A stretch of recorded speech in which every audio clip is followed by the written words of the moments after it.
Cairns fisheries officers have made one of their biggest ever seizures of illegal mud crabs following a surveillance operation near Cooktown. Nearly 500 female and undersized crabs were seized from what authorities describe as a major smuggling operation. Two fisheries officers intercepted this vehicle between the Starkey River and Cooktown. After allegedly trying to evade the officers, the driver ended up in a ditch. In the back of the car, the reason for his evasiveness. Out of nearly 600 crabs, there were only 113 legals. The rest were undersized and female. It adds up to around $12,000 on interstate markets where sale of the crabs is legal. The maximum fine for the offence is $75,000. It was a routine boating and fisheries investigation in an area of continuing concern to officers, which led to the significant bust. It is a major operation, and we've certainly put a dent in it. Bans on undersized males and all female crabs in Queensland are set up to protect the breeding resources of the animals. And in a small area, a large haul like this will have a large effect. Two Cooktown-based commercial fishermen have been interviewed over the seizure. Those two men are expected to be charged by summons and will appear in court at a date to be set on a number of offences under the Fisheries Act. Matt Dunstan, Win News. Tonight, political row over casino community fund sacking. Desley Boyle says yes to Labor's Cairns offer. And the courts come down hard on illegal anglers. This is Win News. Isn't due to finish on the East Coast tomorrow, an indication today of just how seriously the courts are treating fisheries offences. Two men caught last April with double the legal quota of barramundi have been fined $2,000 each in a Mareeba court. The men, both from Mareeba, were found with a total of 20 barra. The barramundi season closes at midday tomorrow. Meantime, from tomorrow, boaties who disobey waterway rules could expect hefty on-the-spot fines. The new process is part of a plan to reduce court cases and have more fisheries officers on the water. If this weekend you're heading out fishing but your flares are out of date, planning a family boat trip with too few life jackets, or going water skiing without an observer, beware, all of these offences could attract on-the-spot fines. Introduced at midnight, the new system will help keep most minor infringements out of the courtroom and free up boating inspectors. Previously, my staff would come back from a patrol and sit in the office maybe for 2 days writing reports and then spend another 2 days in court. And it's a plus for boaties who've been issued tickets, the old system time-consuming and costly. The people lost a day's work and also had to pay costs of court. Both water police and boating and fisheries officers can issue the fines, and not just out on the ocean, but on rivers, creeks and dams. The most common offences are expected to be speeding and poorly maintained safety gear, with fines ranging from $60 to $300. And boating patrols say they'll be out in force this weekend. Hopefully the public profile of us being on the water will in fact reduce the need to issue them. Sally Eels, Win News. PNG fishing boats to be returned for tidal wave relief. News with Craig Campbell and Brady Barry. Good evening. Fishing illegally in far northern waters will be donated to villages in the devastated province. Nobody guessed when this boat was seized by Australian authorities for illegal fishing, it'd end up becoming part of the massive relief effort underway in Papua New Guinea. It's one of several impounded vessels the state and federal governments will release to victims of the tsunami. Any amount of food aid, medical aid, clothing, etc. is always absolutely crucial. But that deals with the crisis. It doesn't feed them forever. I mean, and these people are fishermen. The idea born from a discussion in Warren Entsch's office. State authorities moving quickly to assist, bypassing procedures that would normally see such a request held up for around 6 months. I got approval to release this within 24 hours. It's something that never happened. Several other impounded vessels also on the shortlist to be sent to our northern neighbours' aid. There's about another 12 boats in Thursday Island. Not all of those are available. Some are still pending court action. The Boating and Fisheries Patrol also to send fishing equipment from its store of confiscated goods. For small fish up there, this sort of thing is probably ideal. The boats and equipment expected to arrive in the tidal wave devastated area within the next fortnight. There is a barge operation that we can get them on. We're also looking at investigating the possibility if there's any military aircraft coming through that we can get them up there a little bit quicker. Warren Entsch now calling on local anglers to donate any old boats, equipment or boat motors to the appeal. Daniel Barty, Win News. Fines of up to $75,000 if found guilty of illegally catching barramundi in the Gulf. More than 100 fish fillets were seized on the weekend, but the fishermen involved are denying their catch is barramundi. These fillets of fish, all 114 of them neatly packaged and frozen, may have to undergo testing in Brisbane to determine whether they are barramundi. There's a protein sample test that can be done, and if necessary we'll send it down to get that done. Cairns Boating and Fisheries patrol officers are already quietly confident, but the 4 men who caught them are at this stage denying their barra. The fishermen were pulled over south of Coen on Friday after 3 weeks of camping and fishing near Arakoon in the Gulf. In their possession, the flesh from 57 fish. The maximum they're allowed to have in their possession for the 4 men would have been 20 fish. While barramundi season doesn't end in the Gulf for another week and there's still a couple of months left on the eastern coast, if found guilty of breaching the barramundi bag limit, the men face a hefty penalty. The maximum penalty for possession of regulated fish, any regulated fish, is $75,000. Sally Eels, Win News. Lives. Much needed fishing vessels confiscated by Queensland Boating and Fisheries in far northern waters are being donated to flood victims. The first was seized from PNG fishermen over a year ago.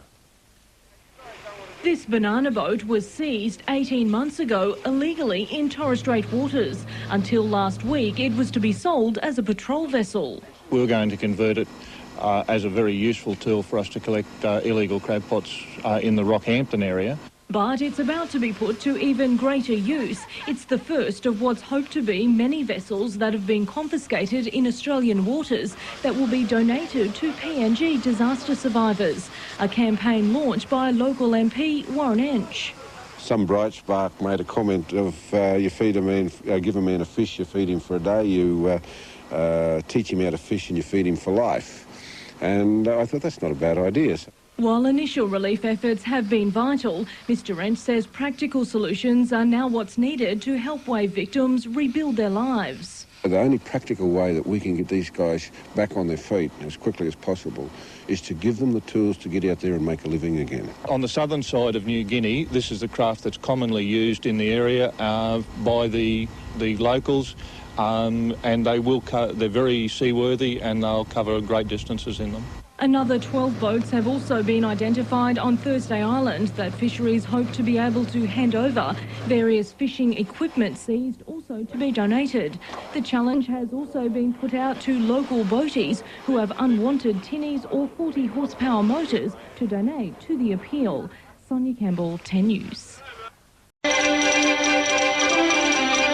Tonight, fire devastates a Mariba pub. Authorities seize a massive haul of reef fish. And Warren Ench accuses Bob Carter of putting profile before party. And each face a fine of up to $75,000 after they were caught with a huge haul of reef fish. Fisheries officers swooped on the boat at Yorkeys Knob this morning, seizing more than 90 fish.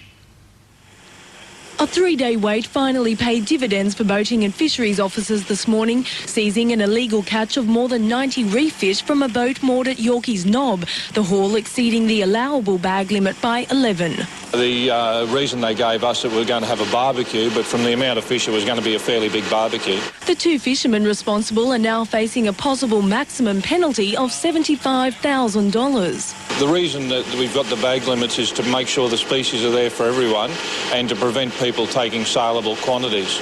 So people start catching fish and just get greedy. Today's haul follows a similar raid just over 2 weeks ago when officers uncovered more than 100 barramundi fillets on a vessel in the Gulf. It is happening far too much, especially at the moment. The weather's coming good and the fish are starting to come on the bite. The men will be summoned to appear in the Cairns Magistrates Court at a later date. In the meantime, the department will sell the fish. Kim Avosabak, Win News. Member for Life. Man apprehended If you give part of the far north Queensland lifestyle, but the number of illegal operations in the region is growing. Tonight we take a look at the people who patrol the waterways and the tactics they use to protect our marine life. We had people carrying out surveillance on a crabbing operation at the Starkey River, and that led to quite a few kilometre chase along very bad dirt roads until the bloke they were chasing ran off the road into a ditch.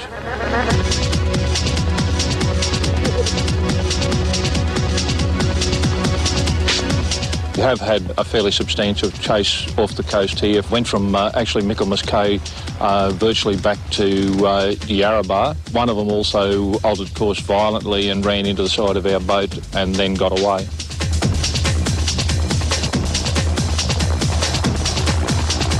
Sounds like the police or the army, but it isn't. It's a job that can take employees away from home for weeks at a time, to Mackay in the south, right around to the Gulf of Carpentaria, looking out for poachers and ensuring the protection of marine life in North Queensland's oceans and the river systems on the Cape. These are the officers of the DPI's Boating and Fisheries Patrol. Got a target off the port beam, Damien, I'll plot him for you. He's 6.18 miles and he's 004 degrees true. He's underway. All right, we'll approach the first target 004, then we'll approach the other one from the north. Sometimes we need to get close into vessels when they don't know we're there, simply because they can, if they know we're there, they might throw some product that we believe they might have on board over the side, which means to get rid of the evidence. But the work's not all on the water. Sometimes officers lie in wait, camping for days, using infrared binoculars to judge the right time to pounce. Well, you need to be smart in order to catch them, because they don't bring back their illegal product back to the camp. They hide them in the mangroves, or they bury it and cover it with sand. Hauls of barramundi exceeding bag limits and caught out of season, and seizures of female or undersized crabs are not uncommon. But there are general day-to-day duties too, like scanning the shark nets at swimming beaches, checking the licences of boat owners and safety equipment on vessels. On the EPAB? Yep, I'd just like to have a look at it if you could.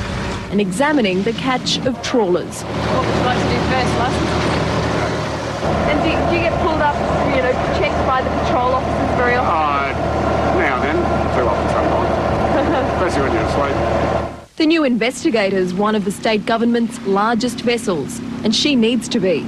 It is a very remote area. We cover something like well over 1,000 nautical mile of coastline. So in terms of miles, it's hundreds of thousands of square kilometres. The vast area makes enforcement difficult, especially considering the growing popularity of the region as a fishing destination. About 80% of Queensland's trawlers visit this part of the coast sometime during the year. While the cost of going up the Cape in fuel alone is enormous.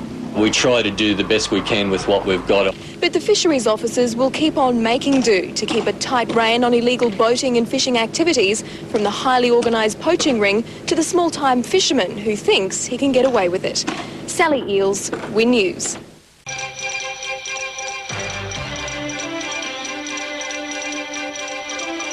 Tonight, safe and well, 5 rescued at Hinchinbrook Island. Life's a beach at last. And costly crustaceans, fishermen cops big fine.